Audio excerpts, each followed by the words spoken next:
What is opioid replacement therapy? Another name for this would be opioid agonist therapy, many other terms for this. But what this implies is one of two drugs, either methadone, which is the older one, and the newer one called Suboxone. The proper name is buprenorphine.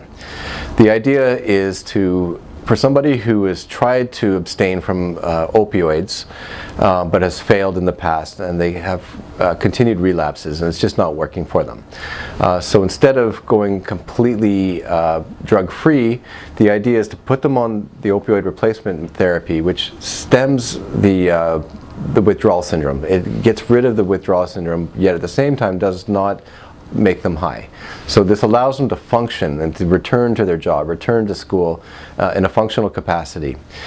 These medications are prescribed by a medical doctor, and the idea is to wean off of these in due time. Some people have a rapid wean, which is a little harder and there's more likelihood of failure, versus a slow wean. So this is generally 10% per week or less of the dose that's given, and they take less and less of the opioid replacement therapy.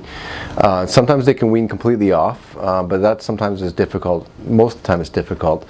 And so people stay on this long term. And there's nothing wrong with that, because that's much better option than being a slave to the drug, when they're actively seeking their heroin or OxyContin or whatever the drug of choice is. So to summarize, opioid replacement therapy is an excellent alternative to total abstinence. What this is saying is that instead of going cold turkey or stopping the drug of choice, is to switch over to a bridging therapy, whether it's methadone, which is a liquid, or Suboxone, which is a pill. And it allows the person to start functioning, to not go through withdrawals anymore, and they can settle back into their normal life routines. The final part is to try to wean them slowly off of them so they're not on high doses for the rest of their life, ideally to get them off it completely, but some people have a hard time with the final 10% or so. And if that happens, then there's nothing wrong with this person staying on it for their lifetime.